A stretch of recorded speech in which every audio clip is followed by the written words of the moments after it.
problem they are still solving today. They don't care about you. They don't care about the course of history. All they care about is to be able to manipulate state resource for their own benefits. Those are the people I call people with Apollo vision. They are never clear.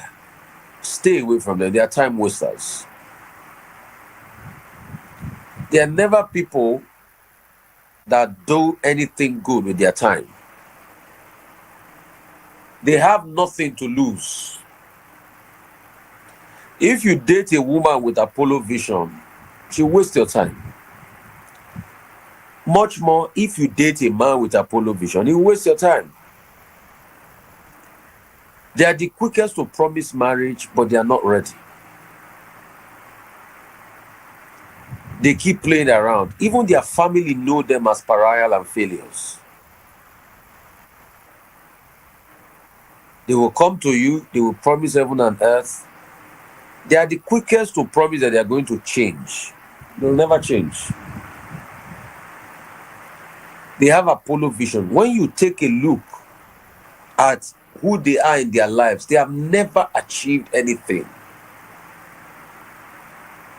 These people will sit back.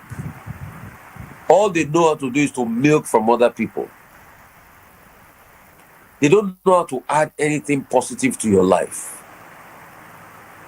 I call them the pizza and the shawarma class. Every time they are with you, they never bring anything positive to your life. They are always saying, let's go and eat pizza and shawarma. Let's always go out. I want the good times, always, that's what they say. They never eat with you for the bad times. They never care about you. All they want you to do is to give and spend on them. They don't have value for time. So they will easily waste other people's time. It doesn't mean where you met them. You can even meet them in the church. In fact, they're even more in the church these days. You can meet them in social gathering. They're equally more these days. These people have never achieved anything tangible in their lives. Some of them, you see them, they are 37 years of age, they are 40 years of age, they are 50 years of age. They are 50 years, 60 years of age is a waste.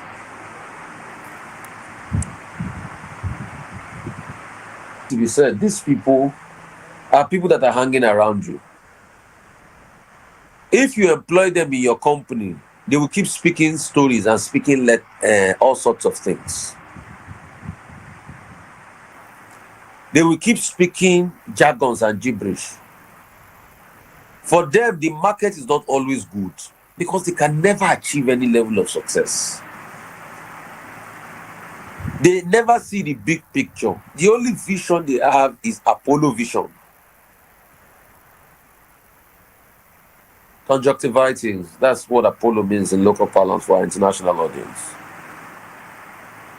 So these people are useless as useless can be. Some of these people are the ones running the political class of African countries today. That's why you see that Africa has never made any tremendous progress since it got independence in the 1960s. After independence, Africa largely fell to the hands of what I call the Apollo vision people, which come with a grand vision for Africa. They lie that they believe in Pan-Africanism.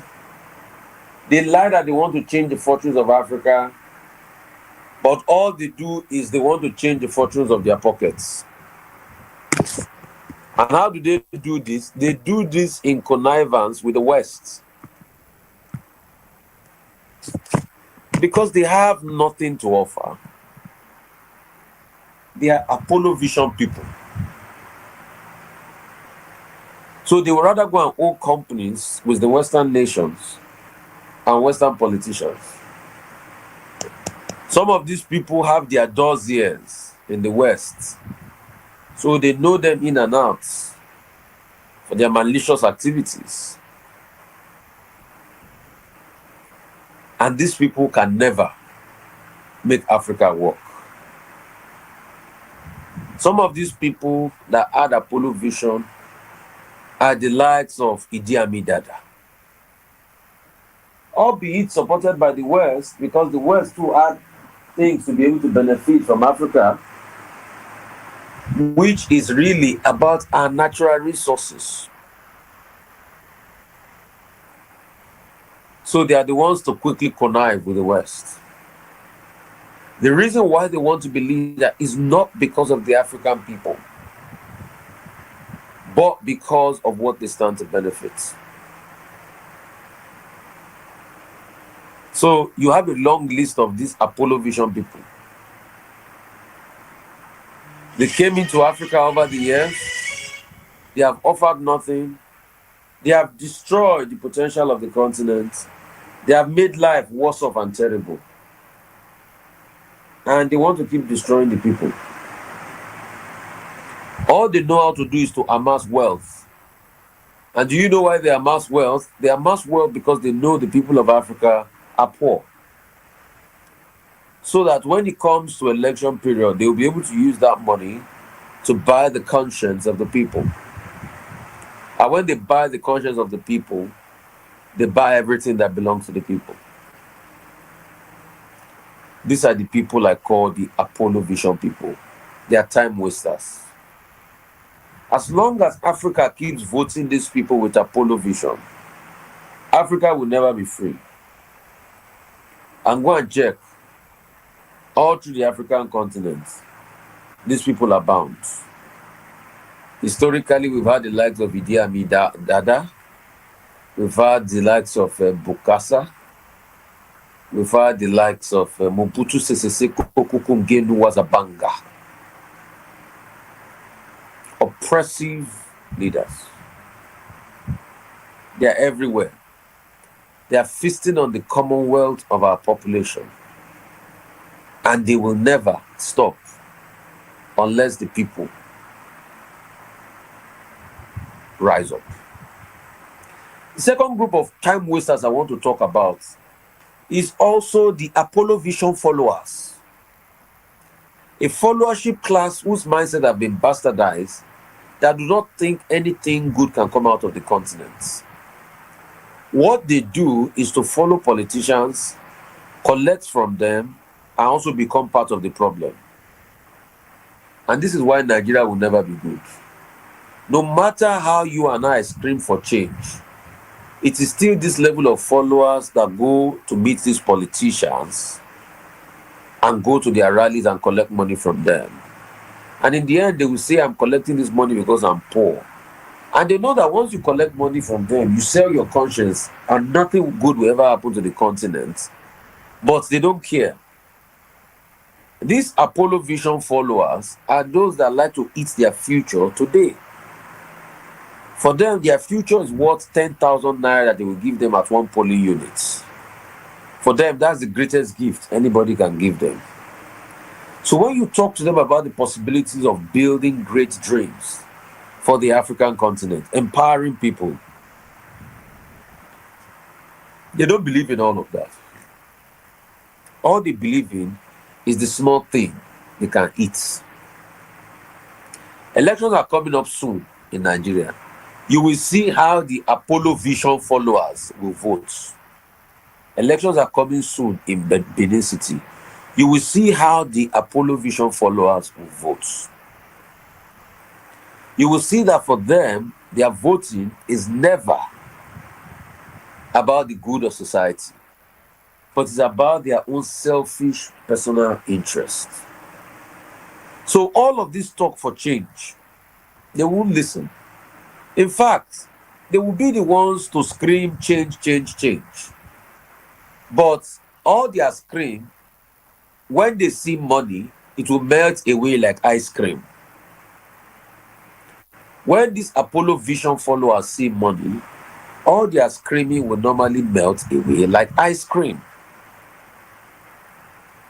because they don't have the mindset to persevere. They don't have the mindset to look away from the evil that the people that are destroying the continent are doing. All they want is all about money. Most of them listen to me on this show every Sunday. But if your heart cannot be changed to do what is right, then you are an Apollo Vision follower. Most of them see me on the road and say, Mr. Rufai, I'm your very good fan. But to do what is right, once they see money, it's all over. They will sell anything for money. But they forget that before a man can give you 10,000 naira, he will have stolen over 100,000 naira or 100 billion naira or close to 1 trillion naira. So it is out of the abundance of your own wealth that he has stolen that it is given back to you. There is not too many anybody from the political class that comes back to you to say, vote for me, and hand you money, that money might not be traced to state resources as long as they've served in the government. But you, the Apollo Followership class, Apollo Vision Followership Class Association, you stay there, you collect from them, and when you collect from them, you sell and jeopardize the future of your country. You are equally part of the problem. Because this Apollo Vision Followership class are the people that when somebody steals government money, they will bring tribalism and sentiments into it and say, please leave him, it's from my tribal group.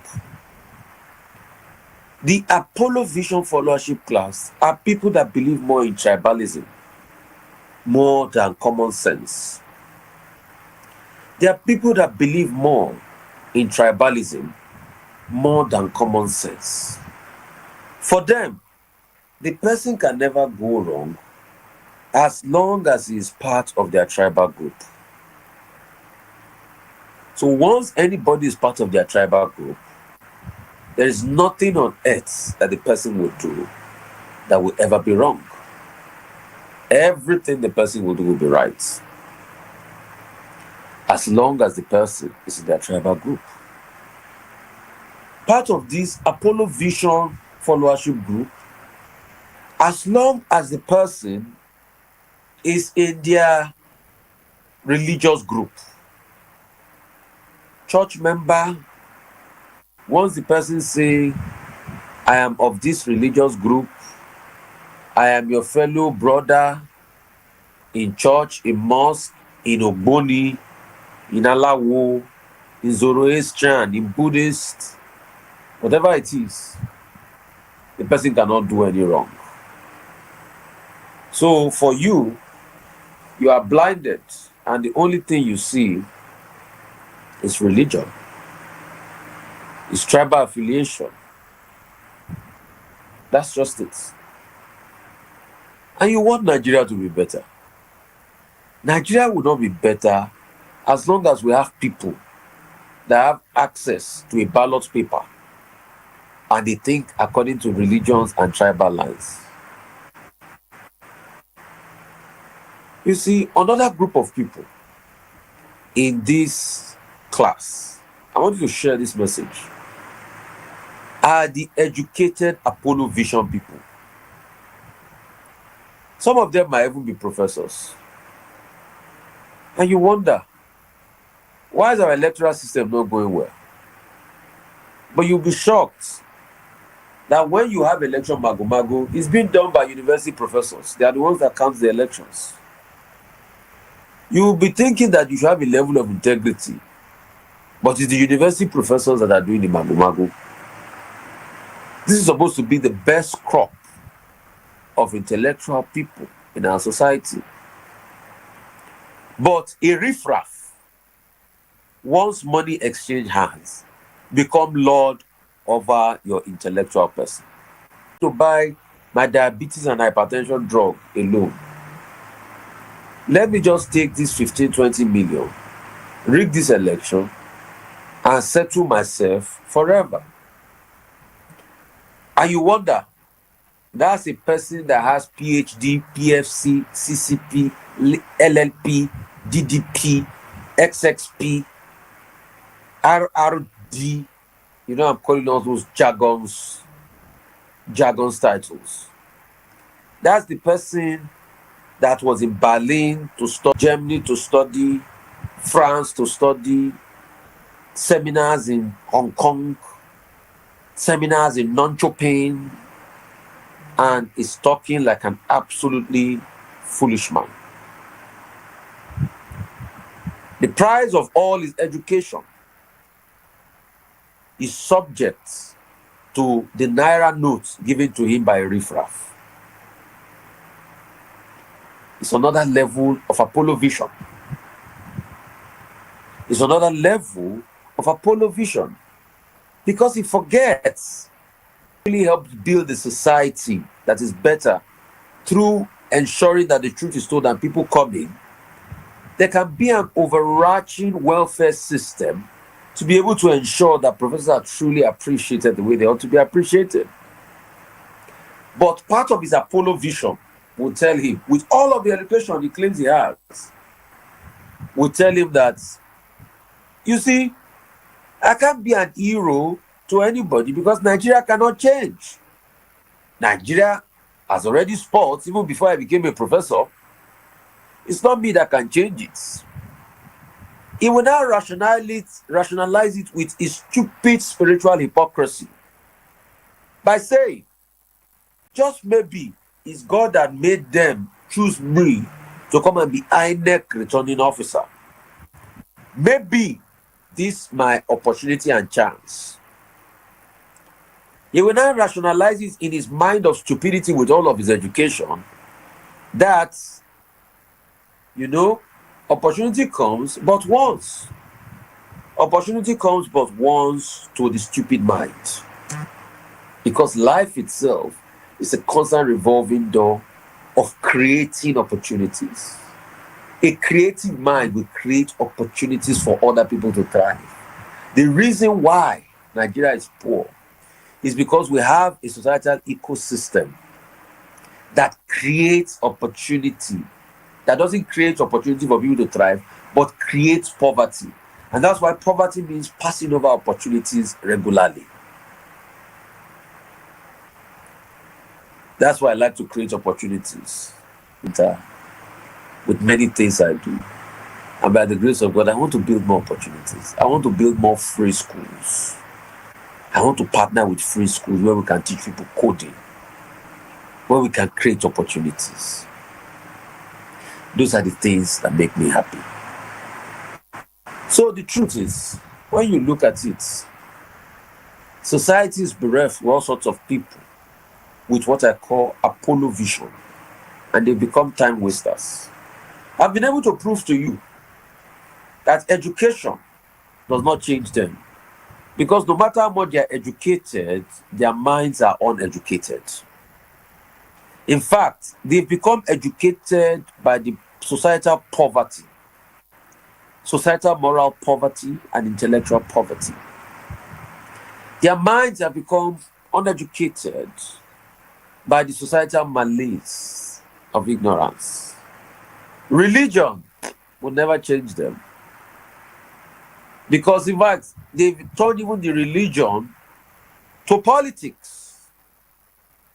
That's why Majek Fashek said religion is become politics. Tribe has become politics. So they never think and see beyond their Apollo vision. For them, instead of them to cure the conjunctivitis or the conjunctiva they have in their eyes, the Apollo. No! A lot of them, every single day, try to use their stupidity to cure their conjunctivitis. when stupidity cannot cure conjunctivitis. Common sense reasoning is one of the biggest solutions to cure the mental conjunctivitis and the mental Apollo they have. You see, I come here every Sunday to preach these messages, to be able to provoke change in the minds of people. The truth is, if you are not ready to cure the mental Apollo, the Apollo vision, then you are not ready to cure yourself. And this country is not ready to move forward. A word, they say, is enough for the wise. I will open my phone lines, and this morning we are still going to take some messages from Professor Lumumba at some point, and I'm also going to play an interview that I had with my brother Ali Bey. He's got something great coming up. It's a 5-a-side tournament. 0818 099 1991. 0818 099 1991. 0818 099 1991. Ring us up. Let's talk about these issues, because these are issues bedeviling Africa as a continent.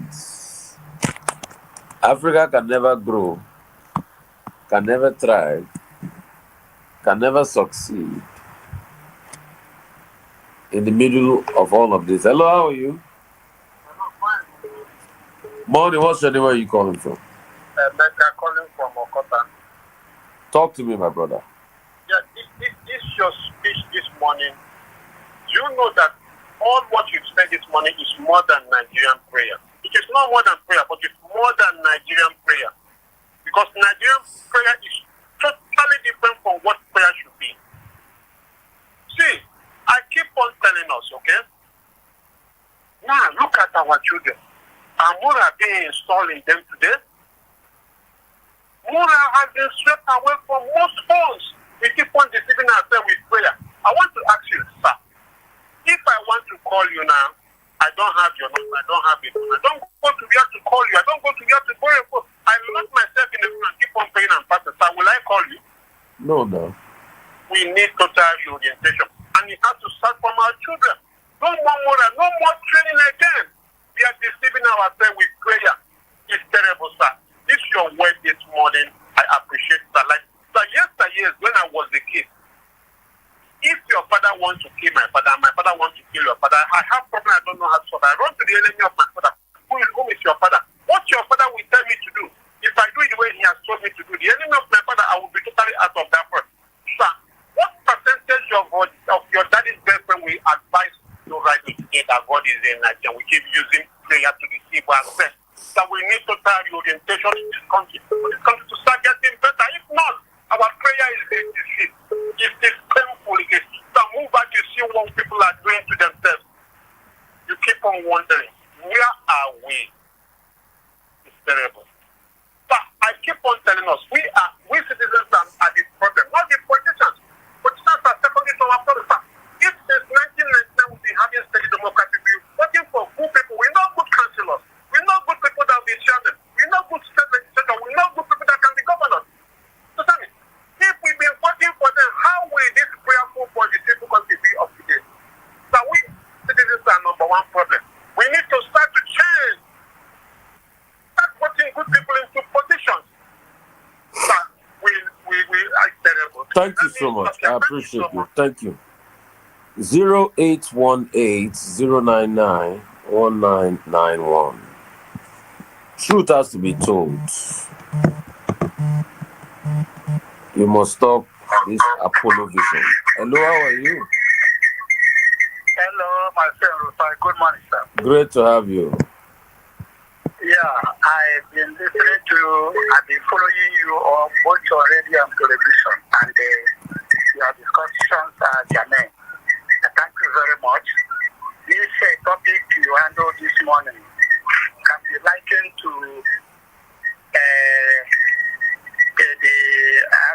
or so that is called AGI, that is any government in power. I watched a campaign team of APC yesterday in Edo State. I got to realize that all the people in the APC that gathered there yesterday, we are former members of PDP. Is it Odema that is not of PDP before? Is it Kanduje?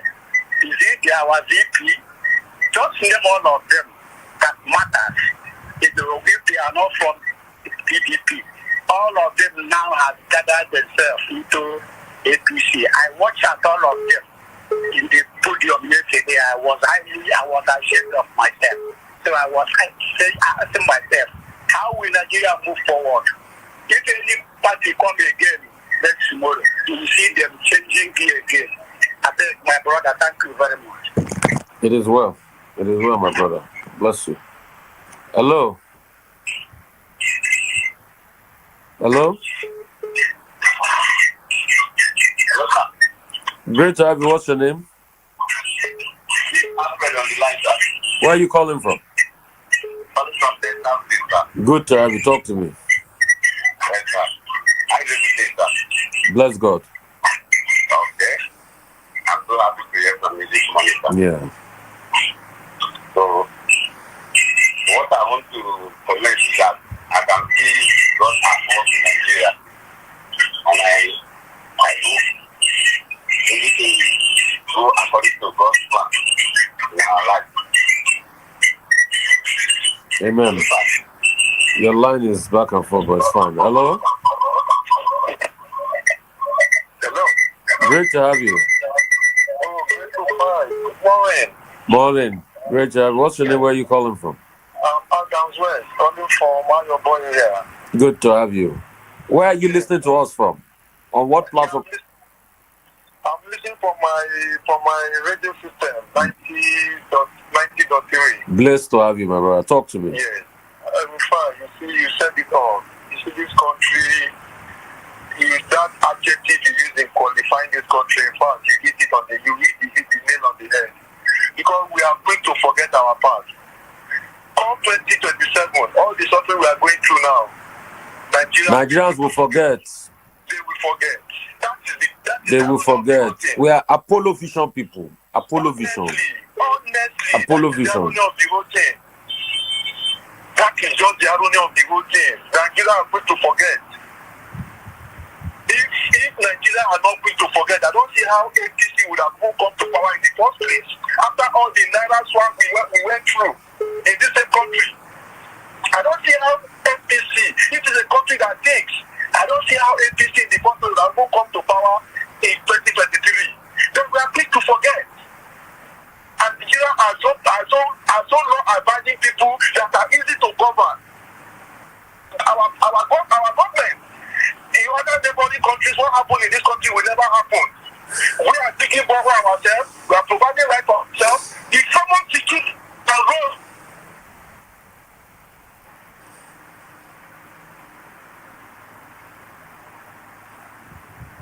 our own resources. This is the kind of myopic mind we all have.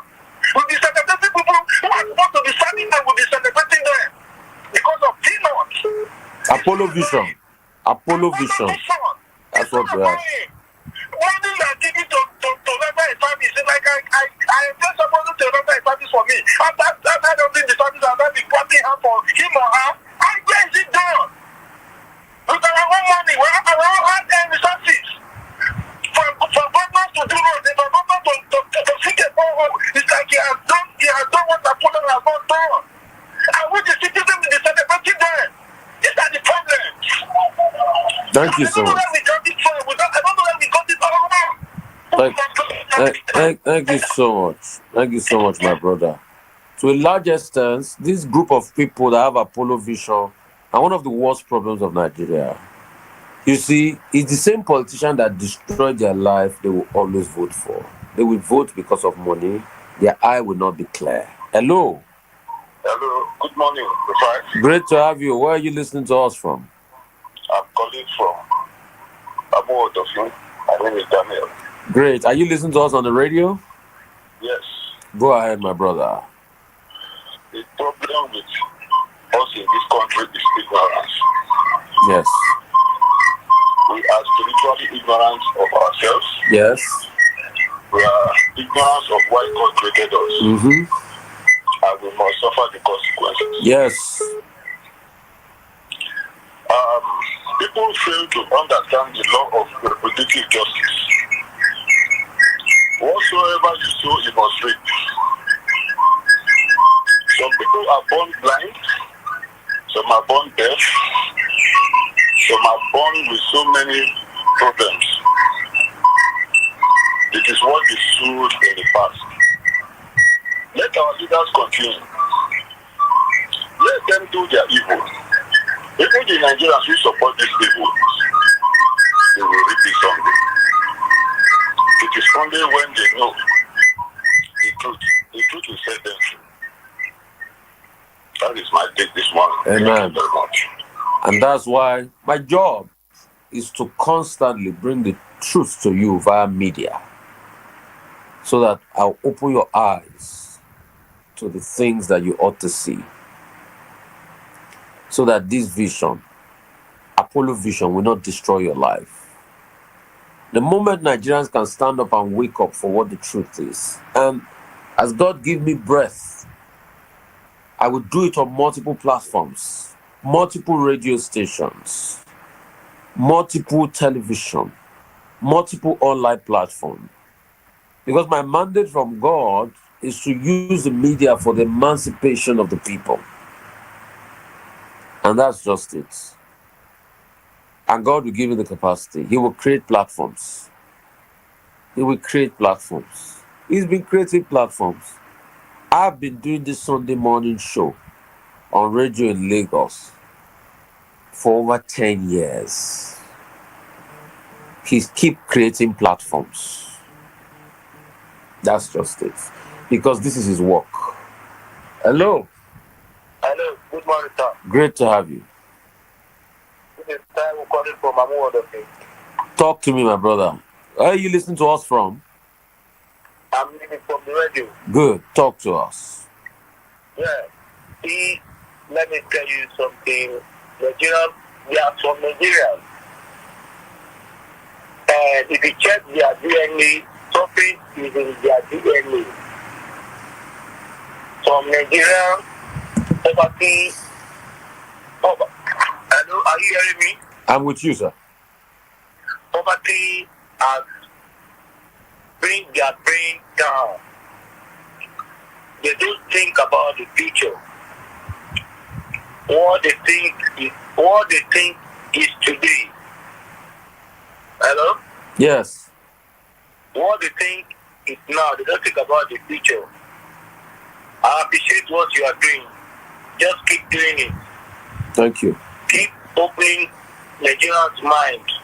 Because so many people are they are very ignorant. They don't know anything. If you just tell them, do this, they will just be arguing with you. They will be talking about ethnic group, and they will be arguing with you about religion. Keep up doing what you are doing. I appreciate what you are doing. Thank you. Thank you. Bye-bye. And I'll keep doing this work, because this is I say, in the last 10 years, this is what we've been doing over our radio stations. It's not that I have not left radio stations. I've gone through over 3 radio stations, but God keeps creating a platform until we got here that is our platform. And apart from here, we're still going to create more platforms.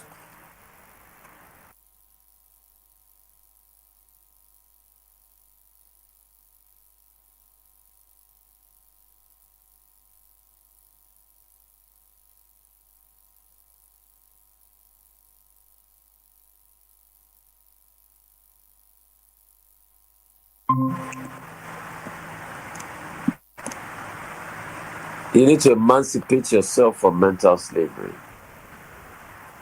None but ourselves can free our minds. Somebody say religion is our problem. You think only religion? No. Only religion is not our problem. only religion is not our problem. Only tribalism is not our problem. The sum total of our problem is our mindsets, the way our mind is set. Things about religion and other things are just reflections of the way our mindset has been built. The earlier you have that understanding, the better it is for you. Are just reflections of the way our mindset has been built. Once you have that understanding, you have it. Once you don't have that understanding, you lose it all. Are just reflection of the way our mindsets have been built. That's just it. 0818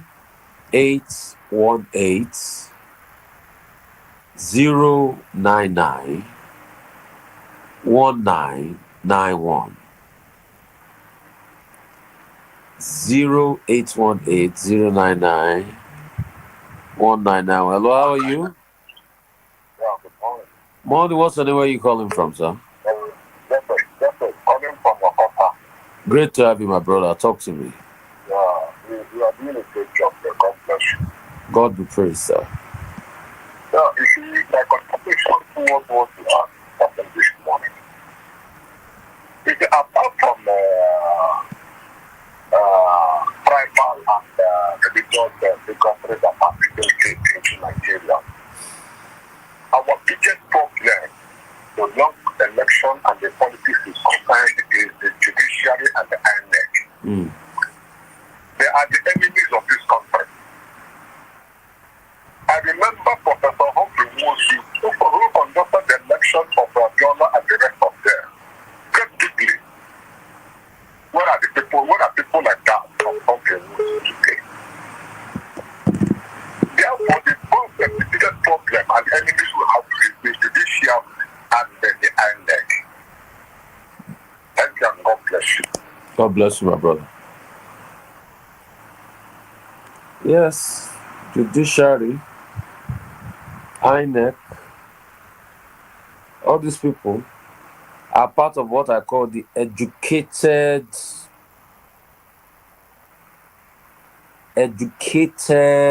Apollo class, Apollo vision class. Haven't you wondered? Professors are always the one manning INEC, but their professorial excellence never shines through. Hello. Hello, good morning, sir. Morning, great to have you. Thank you, sir. Happy Sunday, sir. Happy Sunday. What's your name? Where you're calling from? I'm Francisca. I'm calling from Ojo, sir. Great to have you, Francisca. Talk to me. All right, sir. Sir, I love your topic this morning.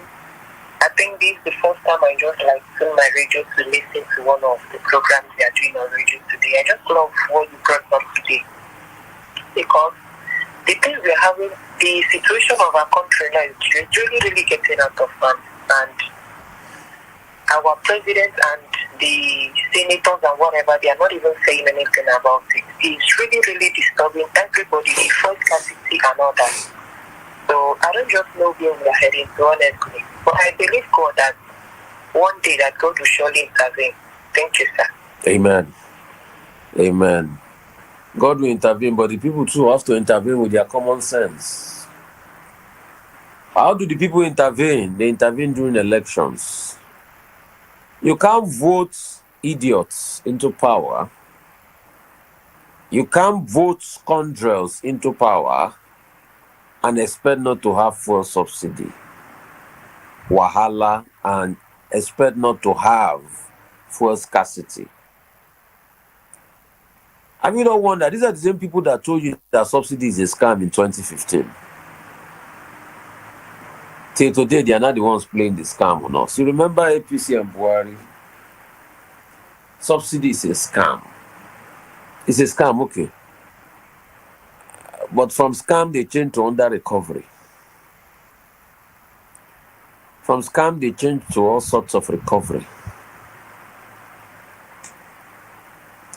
So the joke is on you, the people. You keep voting in all sorts of people and you think that things are going to change for the better. You know the capability of these people. You know the capability of these people. You know what they stand for. My dearest brother, Tokumbo Ugubi, whom I well pleased, is watching the show. And he just told me that he just got me a tripod. My brother, I love you so much. I love you to the moon and back. Thank you. It's an addition to our ministry. I love you. You know the people that you voted for. And you expect these same people to change things. Why do we live on folly? I tell people it is sheer folly to put a golden ring on a pig's snot. When you vote for rascals in an election, it is like putting a golden ring on a pig's snot. That's what we do every election season in Nigeria. And you expect not to have full scarcity. You are just starting. Yeah, let's stop deceiving ourselves. When you vote for people with accountability, you can hold them accountable. As we speak today, there was a flood caused by a dam that they had allocated hundreds of millions for, and nothing had been done to shore up the dam. Negligence caused a flood. It was said that they called up representatives of the state to show them that the dam was already going bad a couple of days ago before the flooding happened. Guess what? They did nothing. The entire place is flooded. Till date, the government has not set up any panel of inquiry to inquire who are those in charge of taking care of the dam. And the next lie they are trying to tell now is that it's climate change, when it was a case of clear negligence. But what do you even care? The president of the country is still on holidays. The vice president has gone there to show optics by wading into the flood water. Nothing happens. So when you vote people in that can't be accountable, you think things will change. Be deceiving yourself. Stop being delusional. Hello. Great to have you. What's your name? Where are you calling from? Yeah, my name is Chimeze. I'm calling from Satellite now. Well, what platform are you listening to us from? What platform are you listening to us from? From radio. Go ahead. Go ahead. Yeah, Rufai, please, let us remember that people voted their choice. But Mahmoud sold our votes to the highest bidder. The Nigerian judiciary said it all, packaged it, and supplied it to Tinubu. So we should remember the judiciary and the Mahmoud and Co. That's the people that people could normally come out and vote their choice. I voted my choice, but my choice was sold out. It's not the Nigerian public. It's the people, those people that are the hem of office. My brother, with due respect, you can only speak for yourself. You cannot speak for others. So if you thought you voted a good choice, there were other people that because of tribe, religion, money, ethnicity, voted an unscrupulous choice. And they called it their choice too. So be careful in this narrative of saying, I voted my choice. And that's why I am trying to get Nigeria's consciousness to a point where we will not have the mind to condone bad leadership. So yes, you voted your choice, But there are a lot of other people that still benefit from how bad the country is. And these people, if they voted to the contrary, then you can't build a country. That's just it, my brother. Don't forget that, please. Don't forget that a lot. And it's the remaining people. Remember in the Bible where they said one person was missing. They left the 99 people and looked for the way. It's the lost souls that are still beaten by tribal bigotry, ethnic bigotry, religious bigotry. Those are the ones I'm talking to this morning. You voted your choice, yes. Was even your choice the right choice? Was it devoid of tribal sentiment and ethnic sentiment? So be careful.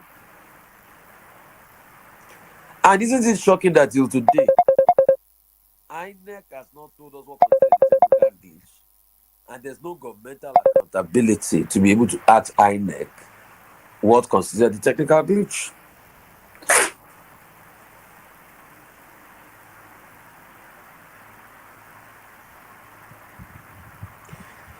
If you do an examination and you feel you are not marked properly, you can do a recall of your script, or worst case scenario, the thing and the processes can be looked at again. Till today, we've not looked at the processes. Again, how are we going to move forward as a nation? Elections are coming up again in Benin. Next week, is this how we're going to sit down? By not speaking truth to our nation. All the candidates are already bringing fire and brimstone. The Edo State government was saying it's a do or die affair. Should serving the people be a do or die affair? But because we've built a political class that only thinks about themselves, and that's the beginning of our problems. But we've also built a followership class that will also say with the political class that it's a do or die affair. That's why I was talking about Apollo vision people. People that have Apollo vision.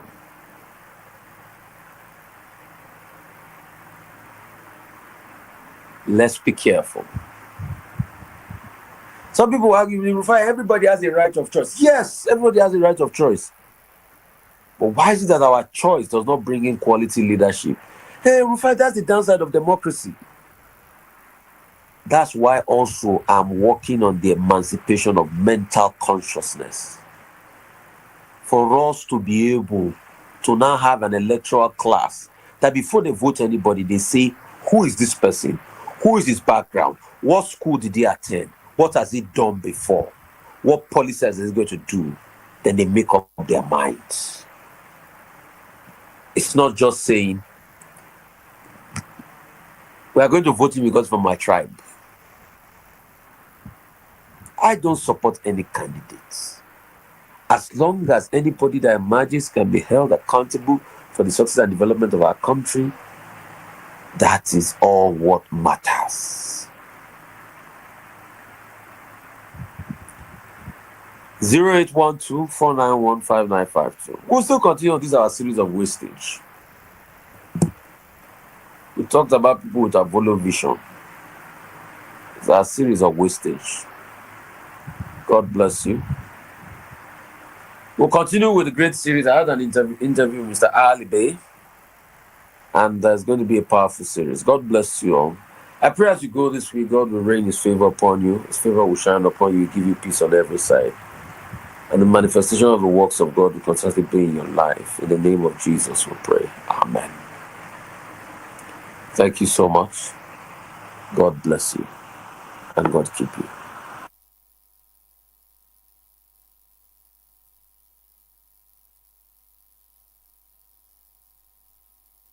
Dr. Bankole Ali Bey.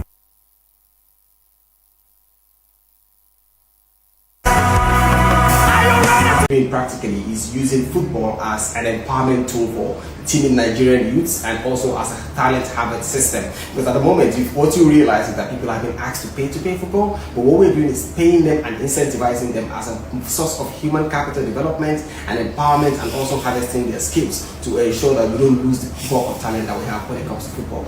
So what do you mean by paying them to play football? Can you tell us what they stand to gain by being this part of this your five-a-side league?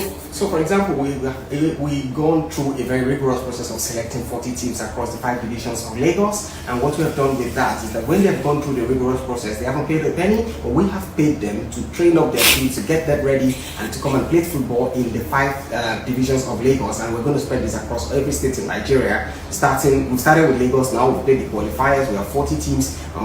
16 teams have qualified out of that. In that process, we've actually been able to give them out. For every team that registered that has gone through the screening process, we have paid them a sign-on fee. And after the sign-on fee, we have every team that emerged the winner in each local government, in each division, has ended up with a 1 million naira cash prize for the team that has succeeded in each of the 5 divisions. And at the back of that, we also have some other incentives for them, like the best players got some money, the most well-behaved team also got some money. So what we are trying to do in reality is basically create a pool of talents that can actually feed into the national team, feed into the Nigerian Premier League, and also feed into international pool, so that we don't lose the essence of the street soccer in Nigeria. Because ultimately, the first crop of people that actually succeeded in Nigerian football are not people who went to the Ivy Leagues or people who have gone to the football academy. They're people who practice on the streets. So if we don't do this, chances are we're going to lose this system. So what we're trying to do is to reawaken that system and ensure that we bring people back. So how can people be part of this real quickly? Because I know you need to. Yeah, so the tournament is the final tournament for the Lagos five-a-side street tournament is going to happen next month, and that's why we're having this press brief, so that we can bring people together. And then we're going to be registering across every state in Nigeria, so people can see Spires five-a-side on X, former Twitter. You can see it on Facebook, you can see it on Instagram, and all of these platforms. They can ask questions, they can make inquiries, and they can also go to Spires Media website, which is www.spiresng.com. Thank you so much. Really appreciate you. Thank you.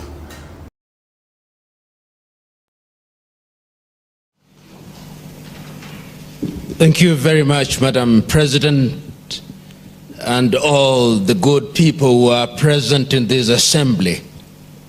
It is curious that I should be asked to speak to such a gathering of scientists who are distinguished in the area of agriculture.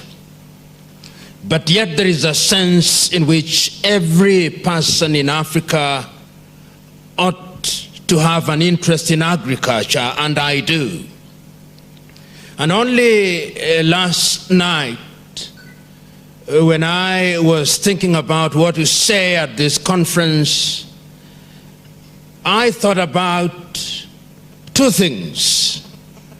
One, which is a presentation that was made by Kenya's Ali Mazrui several years ago, Africa, the Triple Heritage. And since Ali Mazrui traveled in different parts of Africa, talking about different things, nobody has done a documentary of that nature.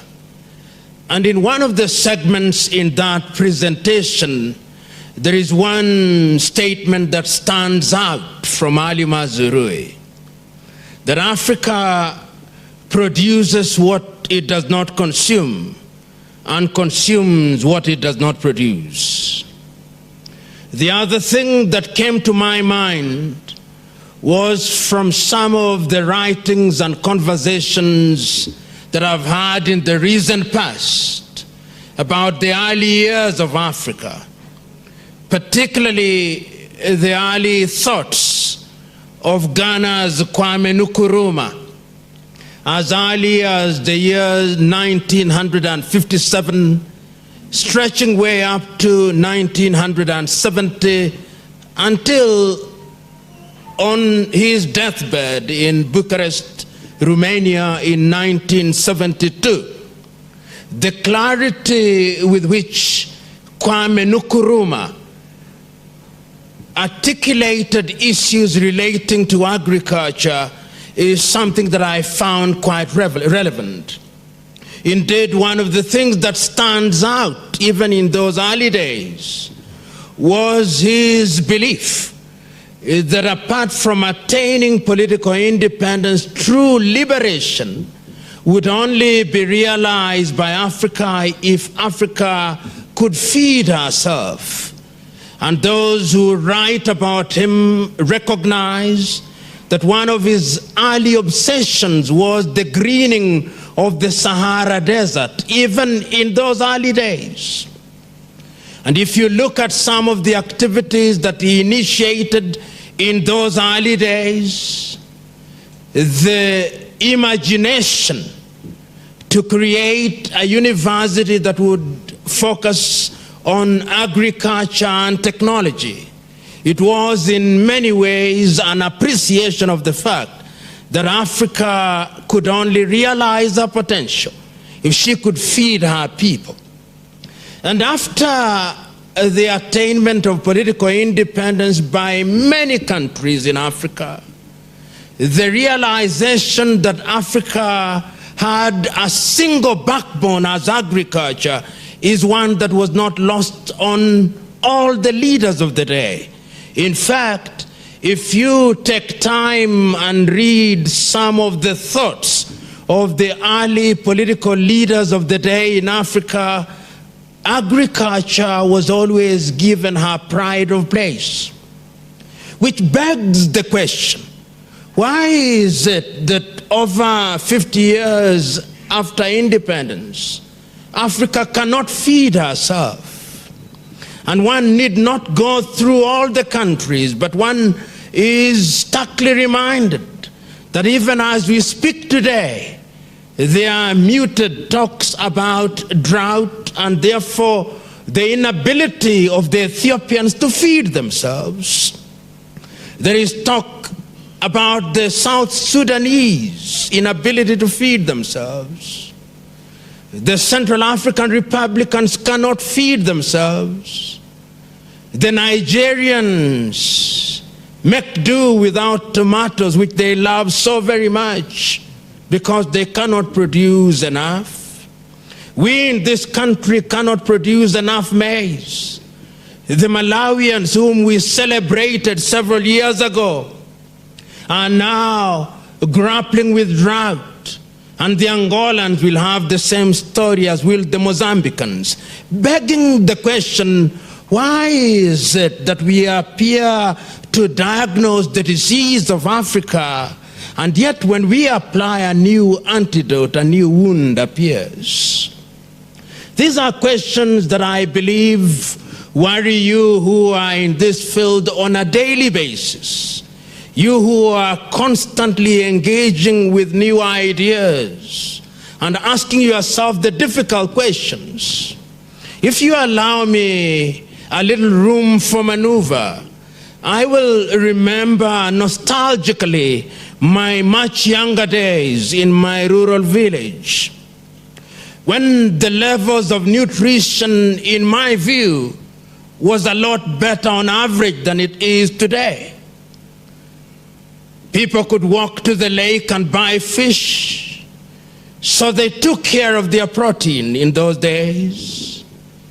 People could till their kitchen gardens, and in many ways they could satisfy their domestic needs.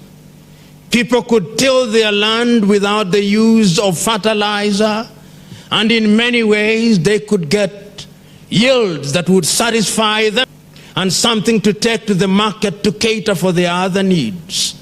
But on average today, if you visit many rural African villages, whether those villages are in Eritrea or in Tanzania or in Kenya or in Chad or the Democratic Republic of Congo, there is a sense in which we have become prisoners of a new way of doing things. Every evening, little children are dispatched to the nearest shopping center to buy highly sifted maize meals. And that is what they make do making an all-starch meal, begging the question once again, why is it that so many years after the attainment of political independence, why is it that after so many years with universities that we have created in almost all countries dedicated to agriculture, we have not been able to conquer this problem of greening Africa and making Africa self-sufficient in the area of production of food, and specifically grain?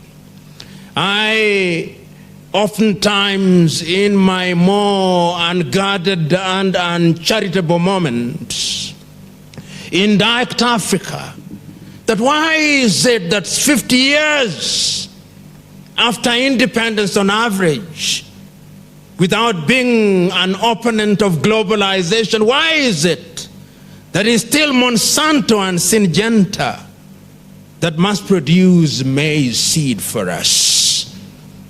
Why is it that over so many years, while being alive to the presence of Kenya Seed and Seedco, why is it that this has not been replicated in different parts of Africa? Why must we still swear by Monsanto and Syngenta as the standard gold in that area? Why is it that those of you who have had the advantage of exposure to innovation in the area of agriculture, why is it that your intervention has not made dramatic changes? And one is not simply saying that nothing has been done. One is asking the uncomfortable question, why Africa continues to punch below her weight in the area of agriculture, if we are to be specific. Why is it, one asks, that Africa does not produce enough wheat to feed her people, while our people love bread? Why is it that Africa does not produce enough sugar cane to satisfy her needs? Why is it that Africa does not produce enough maize, enough sorghum, enough millet, enough barley, enough of everything to be a continent that can sit at the dinner table of human civilization and say unequivocally, we are capable of feeding ourselves? This is the conversation that I believe one must engage in. And we who have the advantage of being present in this assembly must go back and ask ourselves certain very basic questions.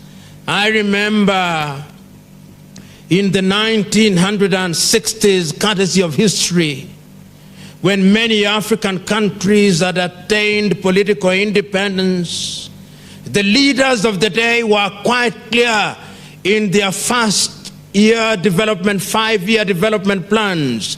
If you read the development plan of any country, whether it was Tanzania or Uganda or Ghana or Nigeria or Sierra Leone or Senegal, agriculture always had a pride of place jointly with education as the areas that received the lion's share of budgetary allocation.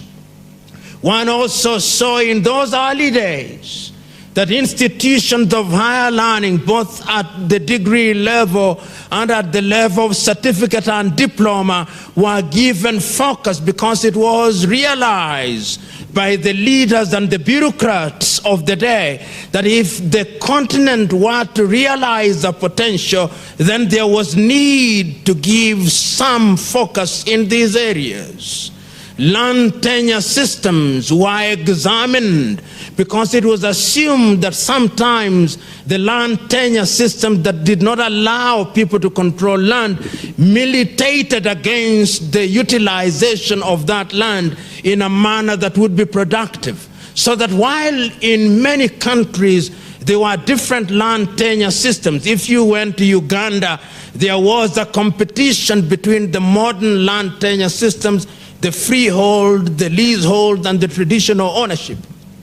If you went to Zambia, you would find a mix of those tenure systems, as you would in Ghana and indeed in Nigeria. But the idea was always, what do we do with our tenure systems to release land for agriculture? And in those early days, in the 1960s, Tanzania stood out in many ways because of the ujamaa. Articulated in a very simple form, Mwalimu Nyerere took the view that one of the ways in which you could productively enhance the utilization of land was to congregate population around areas in the nature of mini urbanized areas so that you could release land for mechanized agriculture. The improvement of seed, these were things that occupied center stage. Of course, many of these initiatives, some of which could be described as experimental, did not realize their full potential and has left this area unfulfilled in many ways. But in many ways, Africa still wanted to rely on you.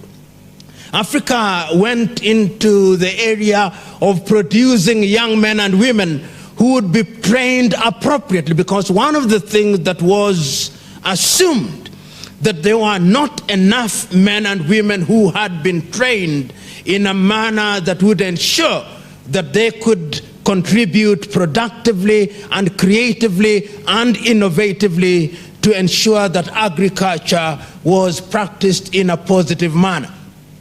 The question then that we must ask ourselves, we who are in Agra, and I'm happy that there is an organization known as NEPAD. There is somebody from NEPAD, and the gentleman from NEPAD will excuse me because I'm going to say something that is not very friendly, but it's not from me. Several years ago, when NEPAD came into being, the president of Gambia, called Yahya Jammeh, with whom I do not agree, said that NEPAD is nothing but NEPADs, that Africans were upon their knees as they kneel and beg before other civilizations. Of course, it was a lack of understanding of what NEPAD was created to do.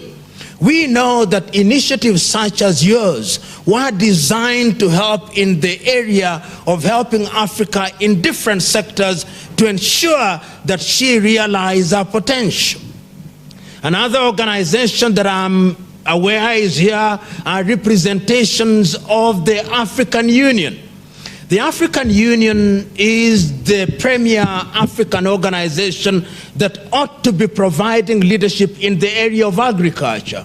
And it cannot be denied that that particular organization has tried to use our leverage over the years with a view to ensuring that Africa realizes our potential. But the question that we must ask ourselves is this: is the African man and woman in rural Kenya aware of the African Union? Or the African Union may very well be a jamboree of privileged Africans engaged in activities which leave the soul and heart of Africa untouched and unmoved. And one must now focus on AGRA. AGRA is an organization whose stated agenda is the green revolution of Africa. The question is, after AGRA has tried to intervene and had a presence in over 20 countries in Africa, the question that we must ask is whether your typical average African is aware of AGRA's intervention. Is the farmer in rural Tanzania aware of your presence?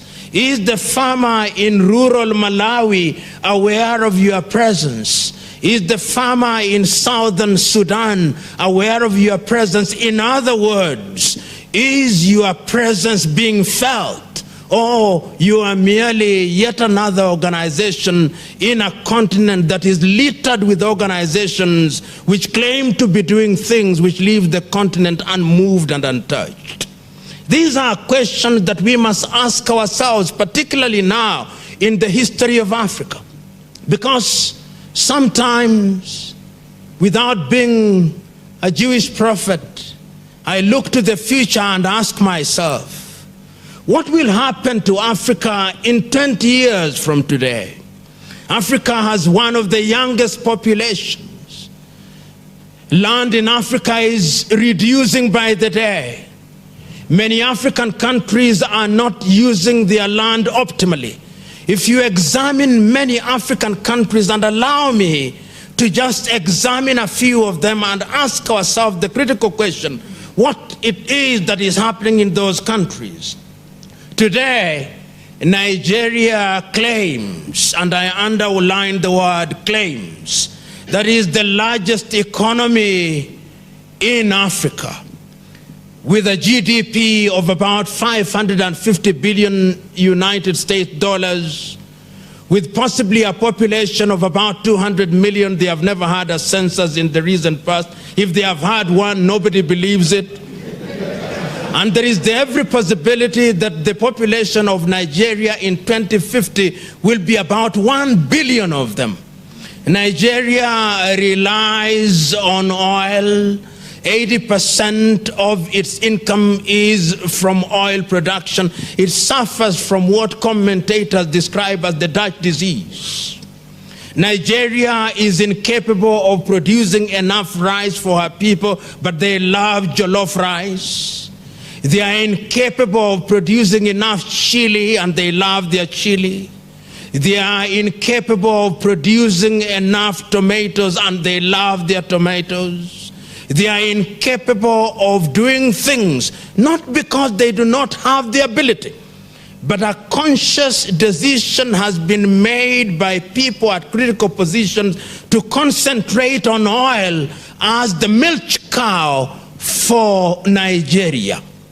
So going forward, what one must ask, particularly an organization such as AGRA and NEPAD and the African Union, what real interventions must be made in Nigeria, because Nigeria is a true potential giant in that regard.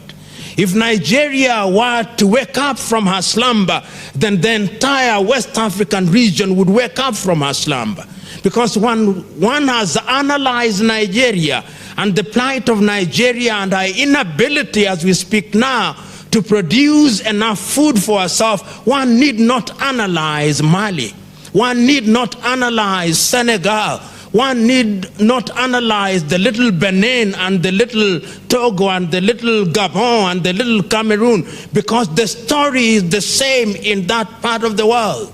Those of you who have gone to that part of the world, getting milk in the shelves of the stores in those countries is as difficult as getting snow in hell.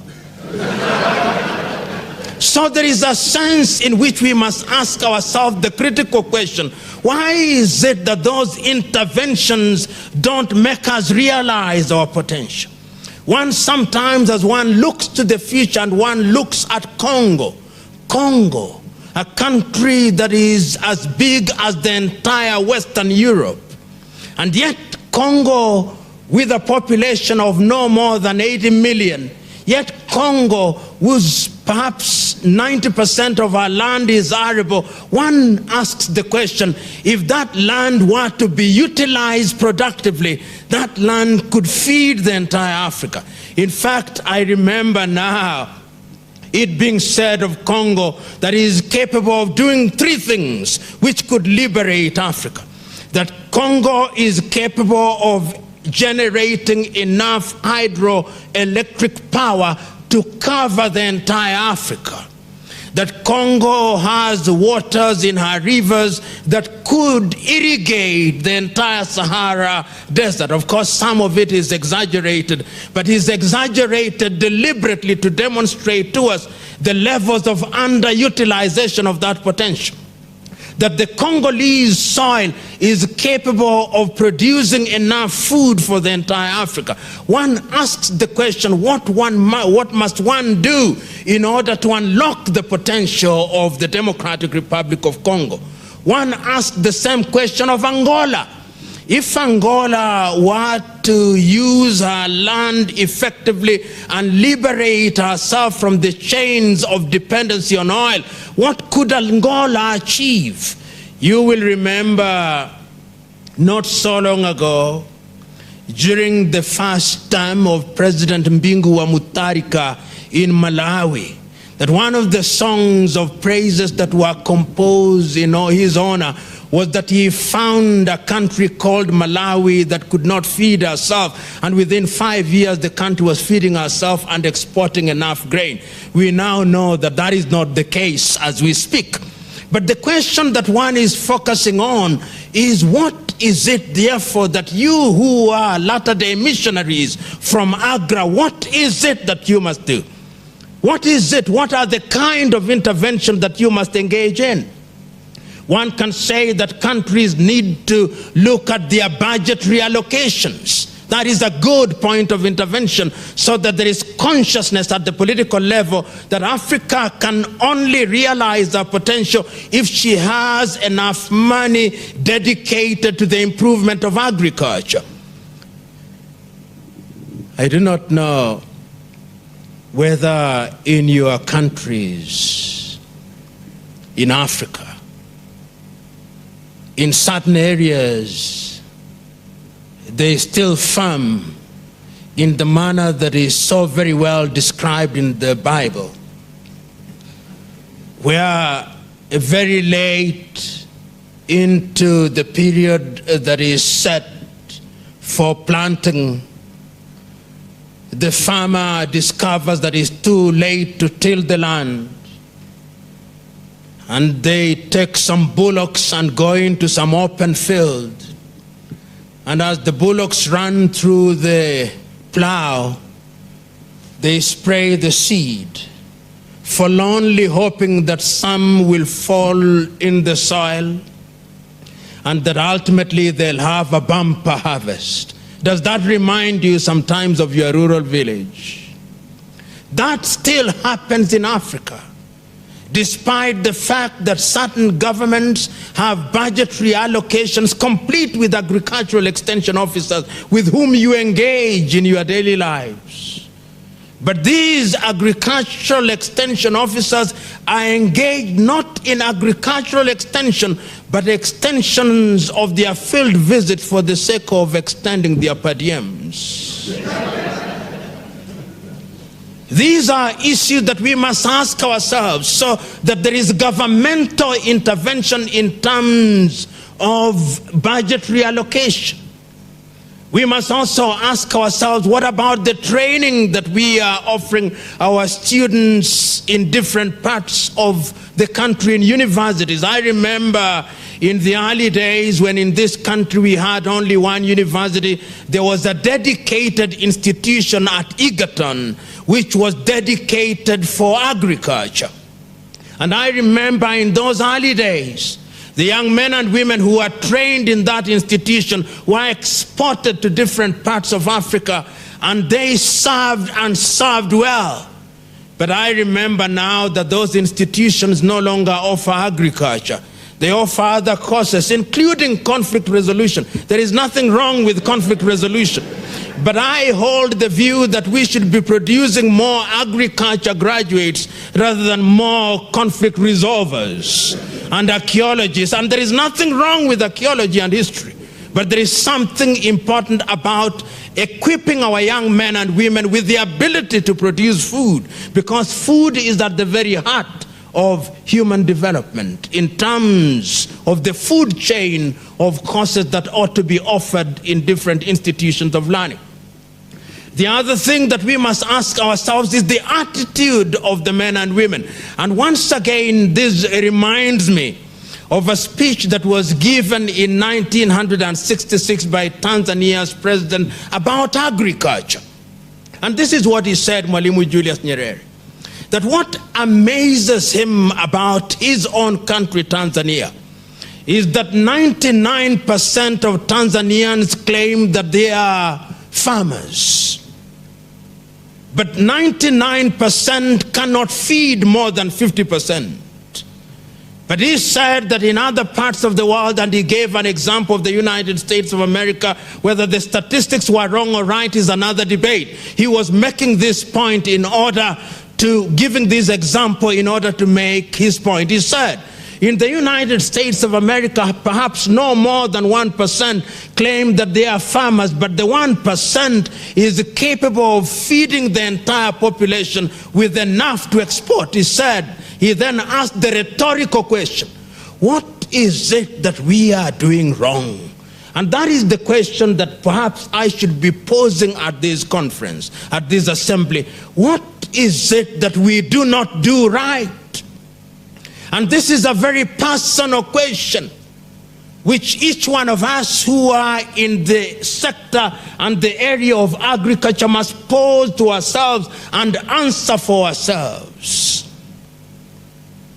If indeed, before you were born, Monsanto had been established, and if indeed Monsanto over the years has been trailing the blaze in terms of offering seeds of high quality, if indeed before you went to the university Syngenta was alive and well, and they have been doing this over the years, the question that we must ask ourselves and must be asked of the 20-odd countries in which Agra is alive and well, why is it that the knowledge that is resident in Monsanto has not been meaningfully transferred in institutions in those countries? Why is it that the umbilical cord remains firm, alive and well and uncut even when the baby is ex utero? Why is it? This is the question that we must pose. Why is it that in the area of husbandry, in terms of fertilizer, Africa still looks for fertilizer outside of the continent?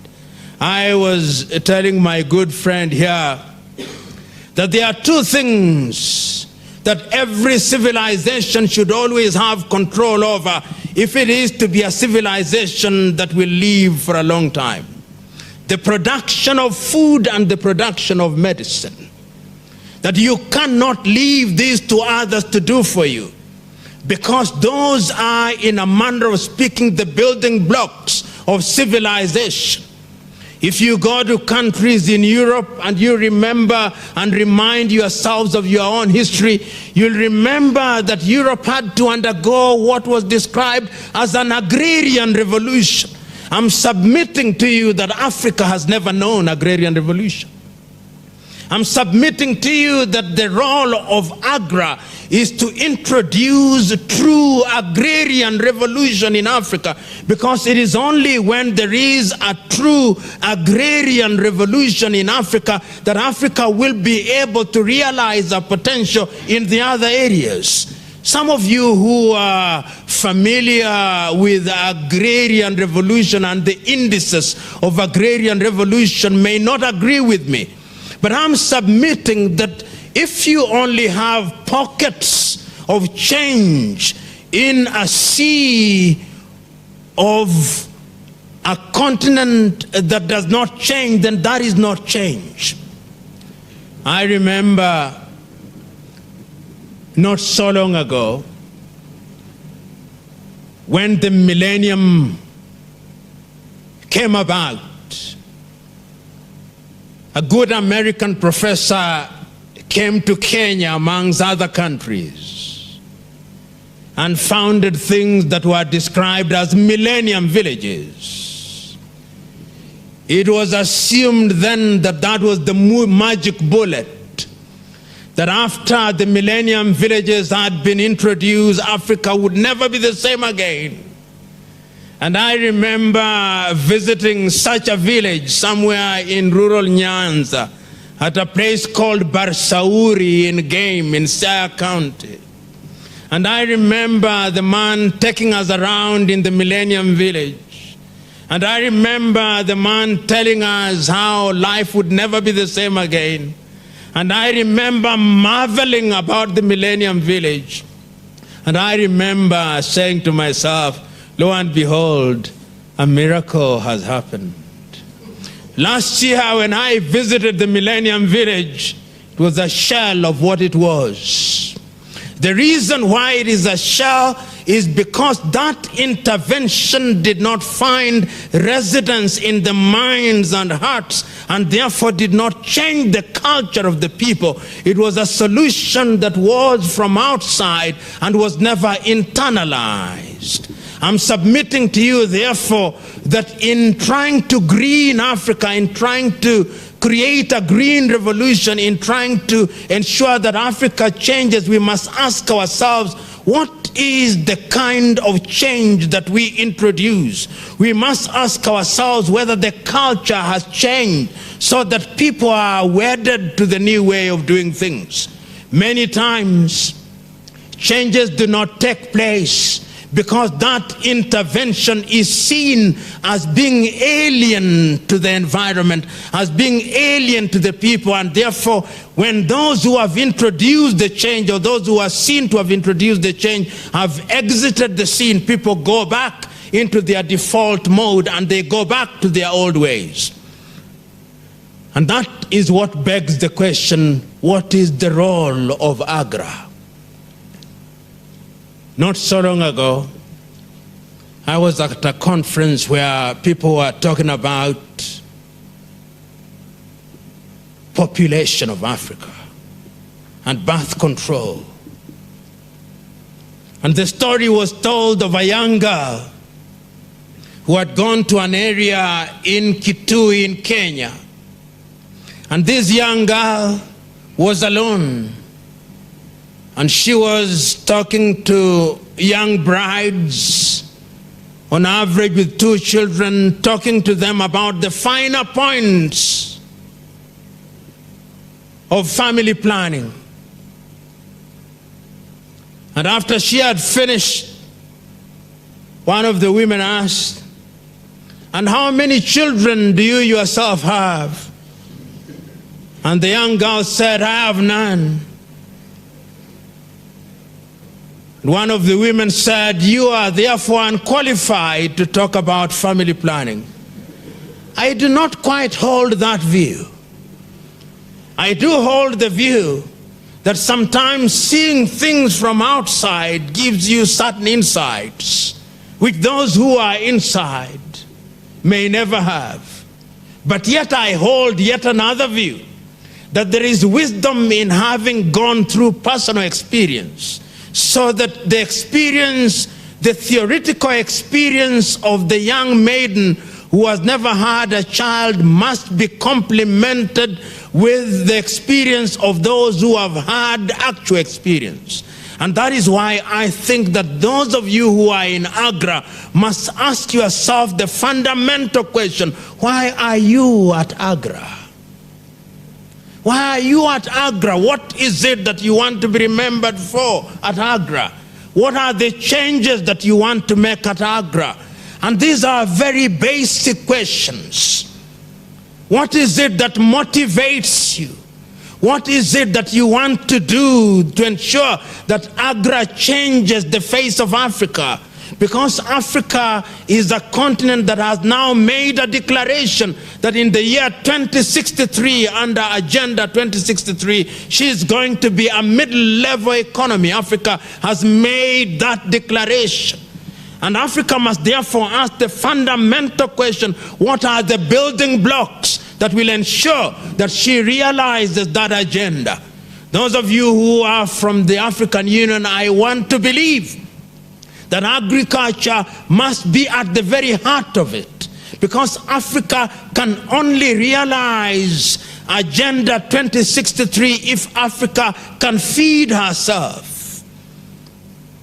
You who are here, what are you doing to ensure that that dream is realized? In the 1980s, if you heard that somebody was traveling to Harare in Zimbabwe, there are 2 things that you asked when they came back. One you asked them to bring back.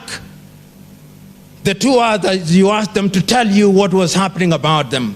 The thing that you asked them to bring back was a cotton shirt. They had very good shirts. The other thing that you asked them about was the quality of their farms, tobacco and agriculture. Today, when you come from Zimbabwe, with due respect to the Zimbabweans who are in the room, the only thing you ask, which is the currency that is now alive and well?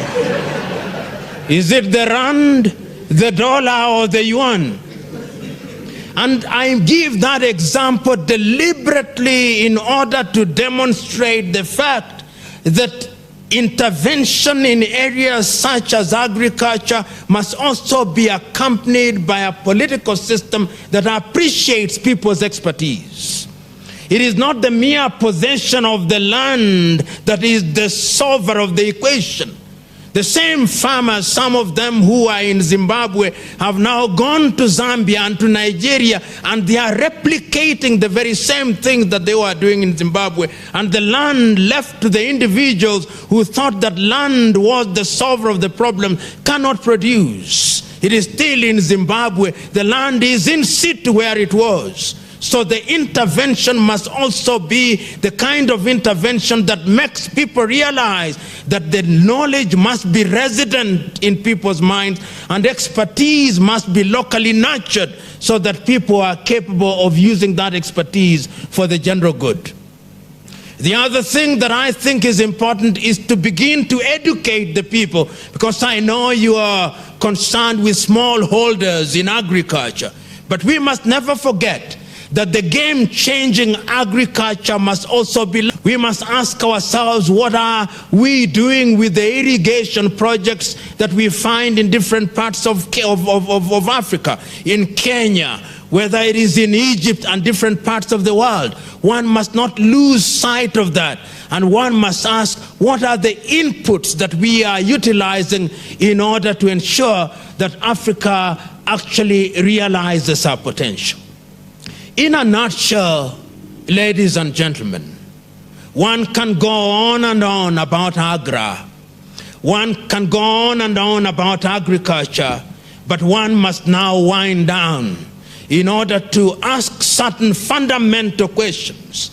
And to me, there are 10 questions that we must put on the table in order to ensure that Agra realizes her potential. Question number one, which is the foundational question, is what is the reason why Agra was created? Why did we create Agra at all? And my understanding is that this organization exists for, among other things, for the sensitization of populations in a positive manner, that they can use the resource known as land to liberate themselves from the chains of poverty. Question number two, which is equally foundational. What kind of interventions must Agra make which are sensitive to the realities of the organization and sensitive to the realities of the people that they intervene with? And my understanding is that Agra exists for, among other things, intervening in a manner that is sensitive to the cultural realities of the societies in which they intervene, and in a manner that is capable of addressing the economic needs and agenda of the country in which they are intervening. Question number three is, how does Agra intervene? Because the manner in which you intervene is critical to the acceptance of the agenda that you are injecting into the environment. Because there is a sense in which there must be a time when the child which has been adopted must be released so that they are able to go, so that Agra is capable of saying, behold, we found a child that was incapable of walking, but behold, because of our intervention, it can now walk.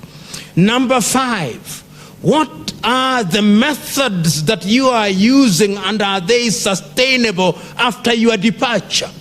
In other words, are you entering into the arena with tools of engagement, which tools can be embraced, which tools can be understood, which tools, when deployed, are capable of being utilized in a manner that will be possible even after your departure. Question number 6 that we must have: with what agenda are you leaving? In other words, with what agenda are you entering the process? Are you entering the process with a view to ensuring that the economic health of that particular community is aided?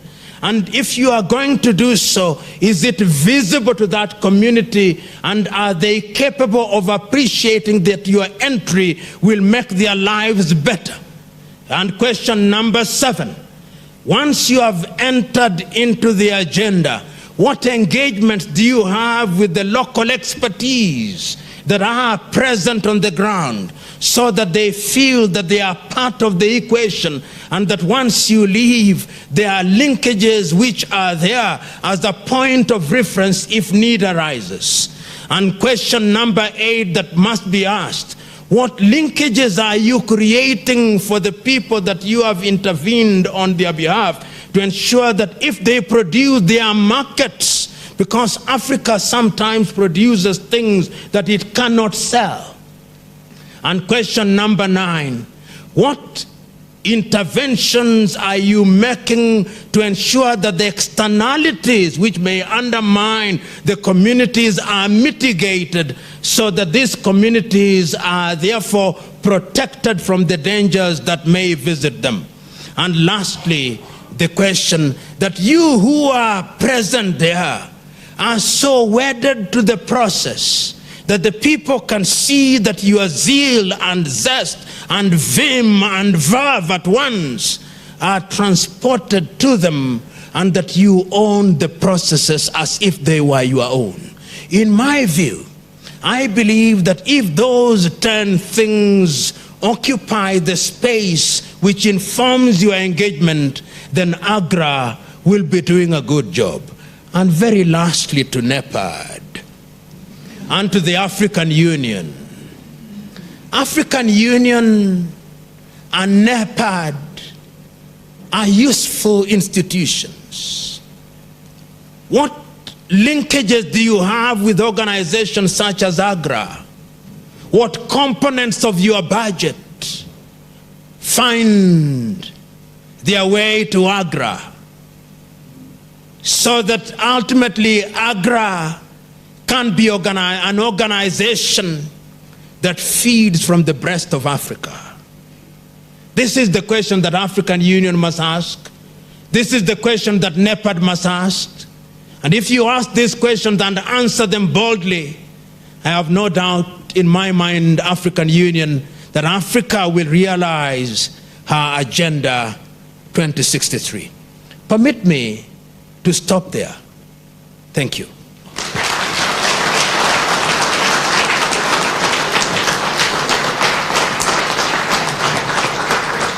So, Professor, I want to ask, if you have so much traverse in the governance process, all right, on which agriculture also depends, what do we do? Okay, because today you introduce few things that you think will make a change. Now new sets of people come, they have different agenda, all right, and sustainability is crucial for what we are doing. So how do we move in that regards? Thank you. One of the key elements of this is, that governments don't feed their countries. Countries are fed by networks of agribusinesses who intervene to serve seeds and fertilizers and buy the harvest from farmers. It's really, agriculture is a business. And to that extent, we have worked extremely hard to build a series of African Monsantos and Syngentas. And let me assure you, there are some brilliant entrepreneurs out there who are busy building those companies today, thanks to the intervention of AGRA. We have invested in over 110 African seed companies, and we are confident that some of them will grow into regional giants with time. But what the problem we run into is when we go to governments and we say, these are the companies that will feed your people, they don't really believe that. They see it as really perhaps their job. And some of them who see the successes of these companies sometimes rise up or deviate off and try to thwart the growth of these companies. So my question to you is, what do we do about that? How do we convince Africa's governments that what they really need to do to feed their people is get behind the agribusiness sector that they can see now starting to grow some roots in their borders? I'm wondering if you have ever asked yourself how many head of states have been able to listen to you or to follow what you've been preaching so far. I'm asking the question because the governance issue is really a challenge, whether we're talking about the health sector, agriculture, or education. It seems to me that listening to you may at some point inform to the large extent how the head of states could look at themselves inward in making sure that they do the right thing. I'm wondering if you have a network or a pathway to reach out to them, or you are just, people come to you for advice, or you offer your services. Because for our countries, in some of them like Cameroon or Zimbabwe, not to mention them, having been through what we call failed governance system for the last 30 years. Laws and or to advocate for certain laws in Parliament. Can you will say something about it? We often ask ourselves these same questions you've been asking us for the last 1 hour. But in many cases, a lot of people think leadership is engaged, and a good part of our leadership is engaged in a good part of our continent in self-enrichment. Even if we have basically go to the question, democracy as a 5-year election instead of really being accountable to the people. So how can we really create a system where governments, in Asia we have seen countries under dictatorship, but these were benevolent dictators which put the needs of their people and their countries first, and they have brought hundreds of millions of people in about 2-3 decades. So what should we do really in Africa? Do you agree with the myth that says, which I partly believe in, that probably independence should have waited? We should have had colonization 50 years after to take advantage of the infrastructure and build the moral fiber to be able to manage and administer what is left behind. Are you actually saying that the moral fiber was being imported? I find that ridiculous. So, how are you equipping the students at the Kenya School of Law to go beyond legal jargon, legal expertise, legal drafting, to actually address the problems within the society so that they offer drafting that is actually solutions oriented, so that when we have the parliamentarians debating the different bills, they actually have proper, bills to work with, because the drafters are most of the time lawyers and they usually have come through your hands. Now, I come from a region where there is a saying, there are two. One is, a fish always rottens from the head. Really? What went wrong? Second, a caravan always goes at the speed of the slowest camel. Assuming that we know where to go, where is the smallest camel? I think AGRA is part of that solution, of rebuilding a belief in the smallholder farming, in ourselves to feed ourselves, a self-confidence in our communities, a belief in science, and making sure that it is sustainable because we invest in local private sector. How do we put this caravan on the right track? By combining wisdom, knowledge, and the numbers to get to the promised land. I think this is what we're talking about. We have to go to defensive. Everyone, when you want to assess yourself, you always think that you are doing the good thing. You can sit as AGRA here and say, we are doing the good thing. when you are at African Union, you think, oh, we are really doing the good thing. The same with NEPAD. But when you hear about what he's saying, I think there is something wrong, as he's saying. Because we're not, irrespective of this declaration that our president have made, our heads of state, we want to achieve Malabo Declaration by 2025, Agenda 2063. The pace we are achieving those declarations is really slow. Then brings these 10 questions that he's asking. I will not ask, let's say, a technical question, because here we are technicians. I don't think he can come and give us all the response of these technical questions that we are asking here. But I think we can ask him at least before we do, we make a grant at AGRA. Can we have this kind of question that Professor is asking, so that we check that where we want to go is in line with this vision that he's actually highlighting here. This is just to ask him if he can write something that can inspire our way of doing business. Thank you very much. Thank you very much. I will not pretend to be answering the questions. What I'll do is simply, very briefly, to share my thoughts on some of the issues that have been raised, and you don't have to agree with me at all. Let me, not in any order, but I think there is a sense in which the African problem, and I'll start with your myth. I don't agree that independence ought to have been delayed. Because, and with due respect to Zimbabwe, for example, Zimbabwe's independence was delayed. And one of the things that we marveled about, and which you still marvel about in Harare, is the quality of your roads. There is a sense in which the right policies are at the very heart. That is not to say that the land question in Zimbabwe is not an issue. It is. And many Zimbabweans will remember in the first 10 years of President Mugabe's tenure, he was the recipient of an award, together with Ghana's Olowo, as having been at the heart of proper management of the country. Which means, the Zimbabweans here will remember, it was an international award given to President Mugabe and Olowo of Ghana.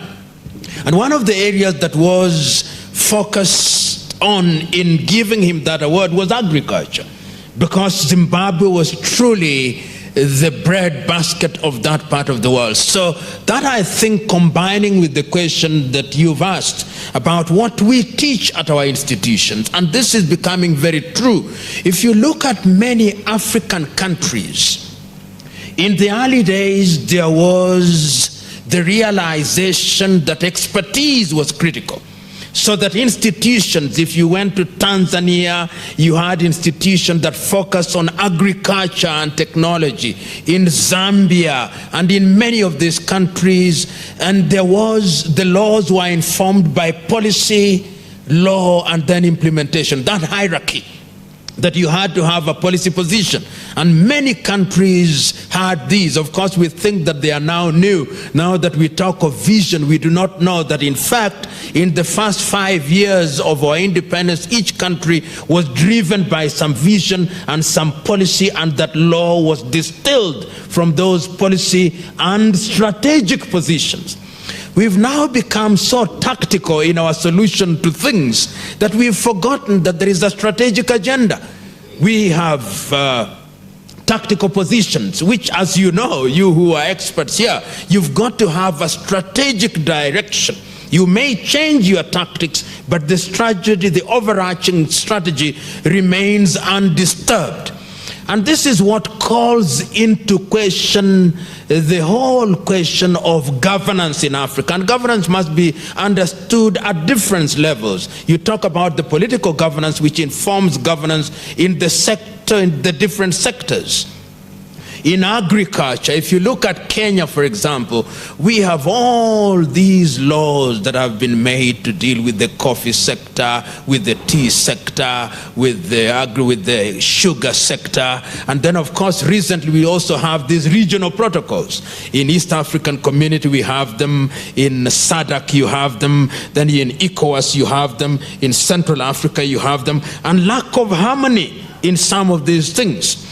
And part of it, of course, is not just disharmony in Africa, but through bilateral and multilateral treaties. So Africa must also have a clarity of some of the things that we get into. As East Africa, you have a position. Let me take, for example, the position that Kenya has adopted about GMOs. We have a country position on this. What is the East African position on this? Is there a uniform understanding of it? And I think these are the things that we must talk about now that we have agreed that we are moving block by block East African community. I was talking to some East African parliamentarians, and I was telling them that, you see, if we want to move as East Africa on the critical issues that define Africa and define us, we must have one common position that defines how we engage with others, so that once East Africa has entered into this position, if it is in the area of agriculture, then you have all these ideas on how we can green Africa. I listen to you and I can see you are bubbling with ideas, but you don't have the power. And the fellow with power has completely no ideas. And yet somehow, and this I think is your problem, when the electorate is given the choice between you with ideas and the one without ideas, the Africans' affinity for people without ideas is amazing. It's amazing. And just to give you an idea of how, and permit me to give the credit to your President Paul Kagame, that you can see that there are certain areas in sector. If you go to the livestock sector, for example, the intervention of the Rwandese government is sensitive to the realities of the Rwandese household. And they may have their problems, and problems will always be there, but there is a sense in which if you ask an average Rwandese whether the government has got it right, they'll say they have it right, which is a good thing. If you look at our government, Kenyan government position on coffee, and you ask your typical coffee grower or tea grower whether our government has got it right, they tell you they don't have an idea. And that is why they are uprooting coffee. So there is some zeal of a missionary kind. If they were in agriculture, there is a sense in which you could see the drive. My people must be liberated from hunger. If you see the education, if you see health, and in some countries it is in fact the institutions and structures which were built in that era that are still alive and well, including the legal infrastructure. But unfortunately that disappeared. And how do we repair it? I think that there is a sense in which an institution such as the African Union can do it. And why I say African Union can do it is that African Union agenda. And I hope now that with the proposal African Union has made about, is it some tax that you want? Is it a proposal? Is that tax? Because part of your problem is that you have many ideas, but you have no funds. Because if you have an idea and then you depend on a Western NGO to fund your agenda, they are not interested. They do what is in their best interest, and I don't quarrel with them. He who pays the piper must necessarily call the tune. So the day Africa begins to deploy her own resources and understand that agriculture is at the very heart of it, we must ask ourselves, for example, and my good friend from Nigeria must ask, if you go to your typical West African breakfast table, butter will be from Denmark. Skimmed milk will be from Switzerland. Possibly eggs from Romania or from the United Kingdom. Ketchup from the United States. Chilies from Portugal. So that effective goods are rotten. So that there are those who have there is a surplus of an item, yet there is a shortage of it in one area. And I think that this is something that must be done, and I think the African Union can achieve it.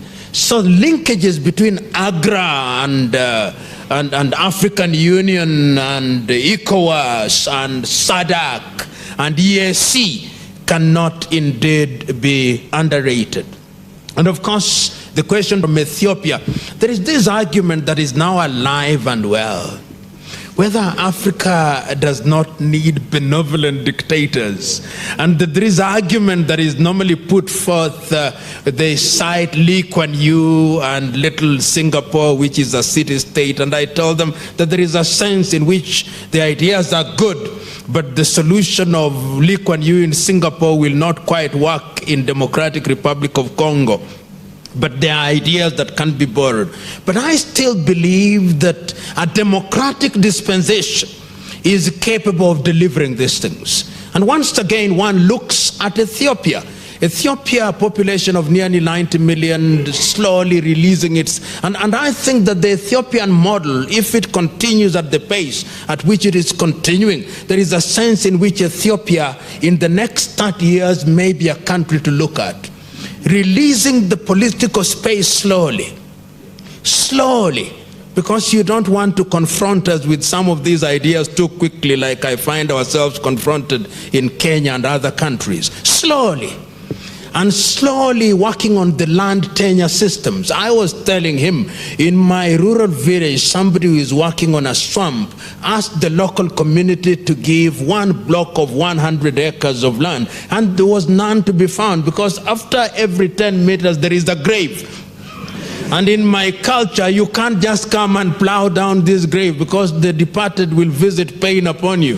So you can see that sometimes dealing with these issues is not as easy. You have fellows, you start off, your father left you with 10 acres of land. You have 5 brothers. 10 years down the line, it is now divided into 2 acres. You have each 3 sons, and now daughters are also included. By the time you are finished with... Each one of us now has a piece of land of this kind of acreage, just a small space like this. And you must agree with me that that also militates against the intervention that you are making. And there are areas in which, like Kenya, what percentage of land is arable in Kenya? Very small percentage of land is arable. And the Sahara Desert is not shy about moving down south. So there is a sense in which all these things must also be looked at in the context of land tenure systems. And this is something that I know we are not confronting, and you confront it on the ground. So as I conclude, there is a sense in which technology is a problem. In fact, Nyerere had it right. He got it. He realized very early on, how do we do it? We do it by putting together. Right now, our government, for example, says that electricity, there is 60% penetration. In my rural home, there is one transformer. It serves only 2 families, because one family is there, another one is there, so that you have this penetration, but is fiction of penetration. The truth is that that one transformer, if you had settlement, it would serve possibly 20 households. It would release land, and it would ensure that indeed you can have some of these things done in a manner that is friendly to technology. And lastly, we must also consider, I remember, and some of you will remember, in very many households in rural Africa, there was a kitchen garden. It may not have been called a kitchen garden, but there was something where there was always a banana plantation. There was always some tradition of vegetables. Once you'd washed your utensils, you'll pour water into it. It is irrigation by accident, but irrigation nevertheless. All these things have to be brought to bear. And one must conclude by saying that one is simply giving the ideas, but I think that the game changer in Africa, at the critical level, is at the level of the fish not rotting at the head. I think that is fundamentally the problem, that all these beautiful ideas that are being generated, there is no sense of implementation, so that you'll find that individuals in government will actually undermine agriculture because they are the major importers of maize. So they don't want it to succeed. They'll undermine rice production because they are importing rice. But if you look at countries that are beginning to think about their countries, look at countries like Japan, with nothing. They are encouraging the growing of rice in little sacks in people's households. So there are many things, but yet even in the face of all that, I refuse to give up hope. Because I hold the view that this continent can realize our potential. And sometimes you who are present there may think that you're doing nothing. But let me tell you, ask yourself, as one policeman once asked me, when we were in the business of condemning policemen in the 1990s, he says, let us today as policemen announce that we have withdrawn our services for 1 week. It is only then that you would know that our presence contributes to something. Just ask yourself the question, suppose Agra were to withdraw her services where you are working today. You may think you have a bad situation, but it would be desperate if you left, which means that your intervention is worth something. You may not solve it, and as I grow older, I no longer look for solutions which are dramatic, which will happen in my lifetime. I hold the view that is block by block, that those who plant the tree are different from those who water it. And those who prune the tree are different from those who will ultimately enjoy the shade. It is generational. If you look at it that way, then you will be comfortable in the knowledge that you only play your part, and play it so well that when you go to sleep, you have a decent 5-hour sleep. That is the only way. Thank you.